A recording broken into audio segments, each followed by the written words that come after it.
കോഴിക്കോട് കണ്ണാടിക്കൽ അർജുനന്റെ ചേതനയറ്റ മൃതദേഹം ഗംഗാവാലി പുഴയിൽ നിന്ന് 75-ാം ദിവസം വീട്ടിലെത്തി. കേരളം കണ്ണീരോടെ കണ്ട ഒരു കാഴ്ചയായിരുന്നു അത്. ആ വീട്ടിലെ പരിസരത്ത് തന്നെ അതിൻ്റെ മൃതദേഹത്തിൻ്റെ അവശിഷ്ടങ്ങൾ അവിടെ ദഹിപ്പിക്കുകയും ചെയ്തു.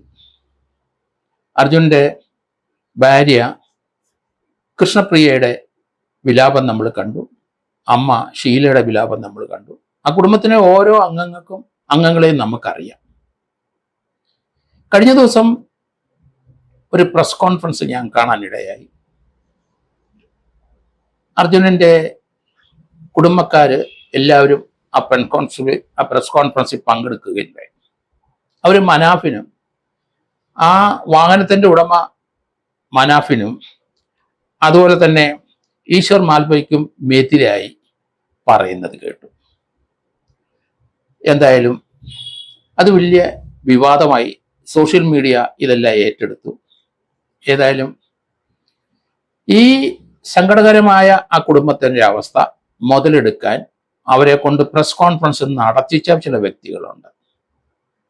ഇത് വിവാദമാക്കേണ്ട ഒരു കാര്യമില്ലായിരുന്നു. നല്ല ഹൃദയശുദ്ധിയുള്ള ഒരു മനുഷ്യനാണ് മനാഫ് എന്ന് എനിക്ക് തോന്നുന്നു. ഈശ്വർ മാൽവേ അത് തന്നെ. അപ്പൊ അവരെ അവഹേളിക്കുന്ന രീതിയിൽ ആ കുടുംബക്കാരത് ചെയ്തത് ശരിയായില്ല എന്നാണ് എനിക്ക് തോന്നുന്നത്. അങ്ങനെ ഒരു പ്രസ് കോൺഫറൻസ് നടത്തരുതായിരുന്നു. ആ കുടുംബത്തിന് അവരുടെ പ്രിയപ്പെട്ട അർജുനനെ നഷ്ടമായി. അത് ജൂലൈ 7-ന് വീട്ടിൽ നിന്ന് ജോലിക്ക് പോയതാണ്. മനാഫിന്റെ ലോറിയെ പോയതാണ്. ജൂലൈ 16-ന് തിരിച്ചു വരുന്ന വഴി അങ്കോളയിലെ ഗംഗാവാലി പുഴയിലെ ആ റോഡിന്റെ സൈഡിലെ മലയിടിഞ്ഞ് ആ ലോറിയും അർജുനും ഗംഗാവാലി പുഴയിൽ വീണു. അതിൻ്റെ പുറത്ത് കുന്നുകണക്കിന് മണ്ണും വന്നു. ആ സംഭവം കേരളത്തിലെ ജനങ്ങളെ മുഴുവൻ ജാതി മത രാഷ്ട്രീയ ഭേദമന്യേ കണ്ണീരിലാഴ്ത്തുകയും ചെയ്തു. നമ്മളെല്ലാം 2-3-4 ദിവസം പ്രാർത്ഥിച്ചു. അതിനകത്ത് അർജുനനെ ജീവനോടെ ലഭിക്കാൻ വേണ്ടി എല്ലാവരും പ്രാർത്ഥിച്ചു. കാരണം 2 ദിവസം മണ്ണിനടി കിടന്ന ആ ലോറി, മനാഫിന്റെ ലോറി, അത് സ്റ്റാർട്ട് ചെയ്ത് തന്നെ കിടന്നിരുന്നു എന്നൊക്കെ നമുക്ക് വാർത്തകൾ വന്നു. മൊബൈൽ ഫോണ് 2 ദിവസവും വർക്ക് ചെയ്തു, ഓഫായില്ല. മനാഫിനറിയാം ആ വാഹനത്തിന്റെ ക്യാബിൻ എയർ കണ്ടീഷനാണ്, അതിനകത്ത് വെള്ളം കയറില്ല, അതുകൊണ്ട് അർജുൻ ആ ക്യാബിൽ തന്നെ ഉണ്ട് എന്ന് അന്ന് മുതലേ പറഞ്ഞുകൊണ്ടിരിക്കുന്നു. പക്ഷേ പല പല പ്രകൃതി ദുരന്തങ്ങൾ പിന്നെ അവിടെ ഉണ്ടായി. മഴ കൂടി, അവിടുത്തെ ഗംഗാവാലി പുഴയിൽ ഒഴുക്ക് കൂടി, പല വാഹനങ്ങളും വെള്ളത്തിനടിയിൽ പോയി, പലരും അവിടെ മരണപ്പെട്ടു, പലരും മൃതദേഹം കിട്ടി. ഇനി 3 പേരെ ലഭിക്കണം നമുക്ക്. അതിന് ഒരാളുടെ നമുക്ക് ലഭിച്ചു, അർജുനന്റെ. അവിടുത്തെ MLA-യും AICC-യിലെ KC വേണുഗോപാലും അവിടുത്തെ നമ്മുടെ MP-യും അവിടുത്തെ മഞ്ചേശ്വരം MLA-യും അവിടുത്തെ കാർവാറിലെ MLA-യും അവിടുത്തെ ഗവൺമെന്റും കേരള ഗവൺമെന്റ് മുഖ്യമന്ത്രി ഉൾപ്പെടെയുള്ളവർ ആ ചെറുപ്പക്കാരൻ്റെ ജീവനോടെ തിരിച്ചു കിട്ടാൻ അന്നുപോലെ ശ്രമിച്ചു. അതിനുശേഷം ആ മൃതദേഹം കിട്ടാനായിട്ട് നമ്മളെല്ലാവരും പ്രാർത്ഥിച്ചു. ഏതായാലും ആള് കിട്ടില്ല എന്ന് വിചാരിച്ച ആ മൃതദേഹത്തിന്റെ അവശിഷ്ടം ക്യാബിനകത്ത് തന്നെ ലഭിക്കുകയും ചെയ്തു. അതിന്റെ പിന്നിൽ തീർച്ചയായിട്ടും അതിന്റെ പിന്നില് അത് കണ്ടെടുക്കുന്നിടം വരെ, ഈ നിമിഷം വരെ അതിന്റെ പിന്നിലെ ലോറിയുടെ ഉടമ മനാഫും, അതുപോലെ തന്നെ വെള്ളത്തിൽ വീഴുന്നവരെ രക്ഷപ്പെടുത്തുന്ന ആ ഏരിയയിലുള്ള ഈശ്വർ മാൽവയും, അവരൊക്കെ അവരുടെ ജീവൻ വെടിഞ്ഞാലും വേണ്ടില്ല അർജുനനെ വെള്ളത്തിൽ നിന്ന് എടുക്കും എന്ന് പ്രതിജ്ഞ ചെയ്തവരാണ്. മലയാളികൾ അതെല്ലാം കണ്ടു. പക്ഷേ കഴിഞ്ഞ ദിവസത്തെ പ്രസ് കോൺഫറൻസോടെ ആ അന്തരീക്ഷം മാറിയിരിക്കുന്നു. കാരണം വീട്ടുകാരുടെ ഒരു പ്രസ് കോൺഫറൻസ് ആയിരുന്നു, അത് ആവശ്യമില്ലായിരുന്നു. ഒരിക്കലും അങ്ങനെ ഒരു പ്രസ് കോൺഫറൻസ് നടത്തരുതായിരുന്നു. കാരണം മനാഫ് എന്ന ലോറി ആ ഉടമയും അതുപോലെ ഈശ്വർ മാൽവയും അവരെല്ലാം ആ മൃതദേഹത്തിൻ്റെ ഒപ്പം ആ വീട്ടിൽ വന്നു. അവിടുത്തെ MLA വന്നു. അതുപോലെ തന്നെ ഇവിടുത്തെ MP കൂടെ ഉണ്ടായിരുന്നു, മഞ്ചേശ്വരം MLA ഉണ്ടായിരുന്നു, സിദ്ദിഖ് MLA ഉണ്ടായിരുന്നു. അതുമായിട്ട് ബന്ധപ്പെട്ട് അർജുനന് വേണ്ടി ആ ജീവനോടെ രക്ഷപ്പെടുത്താൻ ശ്രമിച്ച അന്ന് മുതൽ ഡെഡ് ബോഡി വീട്ടിൽ കൊണ്ട് ക്രീമേറ്റ് ചെയ്യുന്നിടം വരെ എല്ലാ സാമൂഹ്യ പ്രവർത്തകരും, ബന്ധുക്കളും, വീട്ടുകാരും, പൊതുജനങ്ങളും, ജാതിമത ഭേദമന്യേ ആൾക്കാർ തടിച്ചുകൂടിയതൊക്കെ നമ്മൾ കണ്ടു. പക്ഷെ എങ്ങനെയാണ് ഒരു പ്രസ് കോൺഫറൻസിലേക്ക് ആ കുടുംബത്തിനെ കൊണ്ടുവന്നെത്തിക്കാൻ കാരണം? ആരാണ് അതിൻ്റെ പിന്നിൽ പ്രവർത്തിച്ചത്? അതൊരിക്കലും വേണ്ടിയിരുന്നില്ല.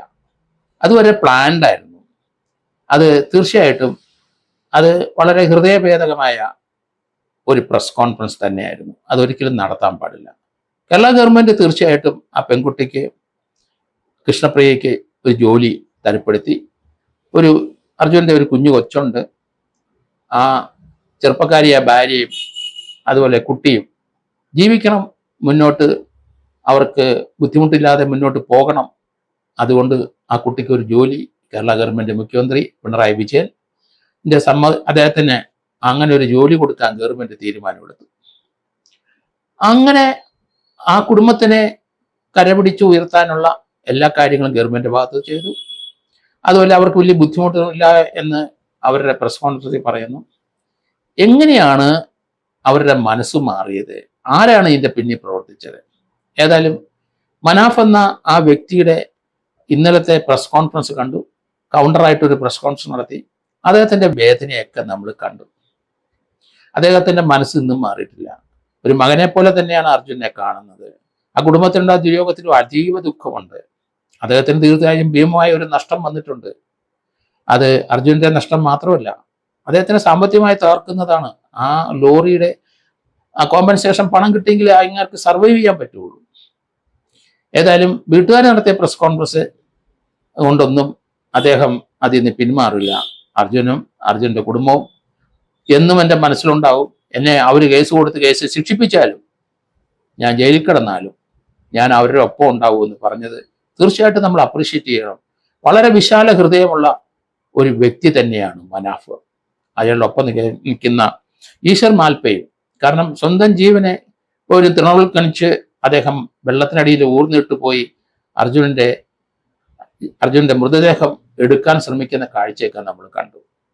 എന്തായാലും അതിനകത്ത് ഇന്ത്യൻ പട്ടാളവും ഇന്ത്യൻ നേവിയും അങ്ങനെ അവിടുത്തെ കർണാടക ഗവൺമെൻറ്റും എല്ലാവരും അതിനകത്ത് ആ അർജുനനെ ആ മണ്ണിനടിയിൽ നിന്ന് പൊക്കിക്കൊണ്ട് വരാൻ ശ്രമിച്ചവരാണ്. അതൊക്കെ നമുക്ക് മറക്കാൻ ഒക്കില്ല. പക്ഷെ ഇപ്പോൾ ഉണ്ടായ ആ കുത്തിത്തിരിപ്പ്, ആരാണ് ഇതിൻ്റെ പിന്നിൽ കളിച്ചത്?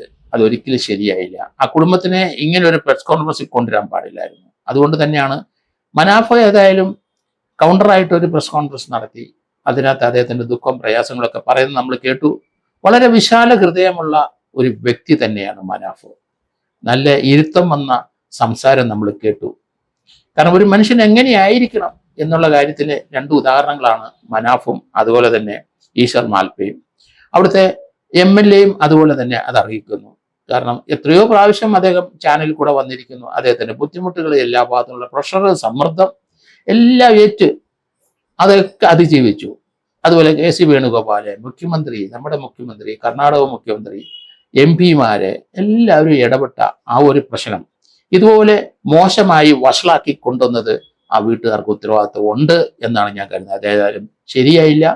ഏതായാലും മാൽപ്പയും അതുപോലെ തന്നെ മനാഫും അവരുടെ വേദന ഇന്നലെ പങ്കുവച്ചിട്ടുണ്ട്. ഏതായാലും ഇതോടെ അവസാനിക്കണം, അതാണ് നല്ലത്. ഇനി ഇതിൻ്റെ അപ്പുറത്തോട്ട് പോകരുത്. പരസ്പരം ക്ഷമിച്ച് മുന്നോട്ട് പോകണം. ആ ക്ഷമയെല്ലാം ഇപ്പോഴേ മനാഫും അതുപോലെ തന്നെ മാൽപ്പയും പറഞ്ഞു കഴിഞ്ഞു. അവര് പൈസ ഉണ്ടാക്കി യൂട്യൂബിൽ നിന്ന്, അത് ഇന്ന് കോമൺ ആയ ഒരു അഫെയർ ആണ് എല്ലാ വീടുകളിലും. അതിനകത്ത് പൈസ ഉണ്ടാക്കി, ഇതിന് ശേഷമല്ലേ പൈസ ഉണ്ടാക്കിയുള്ളൂ എന്നൊക്കെ ആരോപണം വന്നു. അതൊക്കെ നിഷേധിച്ചു. അതിപ്പം വർക്ക് ചെയ്യുന്നില്ലെന്ന് എനിക്ക് തോന്നുന്നത്. എന്തായാലും ആ വീട്ടുകാരുടെ പ്രവൃത്തി നമുക്ക് അംഗീകരിക്കാൻ പറ്റില്ല. തീർച്ചയായിട്ടും അതിൽ നിന്ന് മാൽപ്പയ്ക്കും അതുപോലെ തന്നെ മനാഫിനും എതിരായിട്ടുള്ള ഇനിയുള്ള കേസുകൾ രണ്ടുപേരും സെറ്റിൽമെന്റിൽ കൊണ്ടുവന്ന് ഒത്തീർപ്പായി നല്ലൊരു അന്തരീക്ഷം 2 കുടുംബങ്ങളിലും ഉണ്ടാകണം എന്ന് തന്നെയാണ് എൻ്റെ അഭിപ്രായം.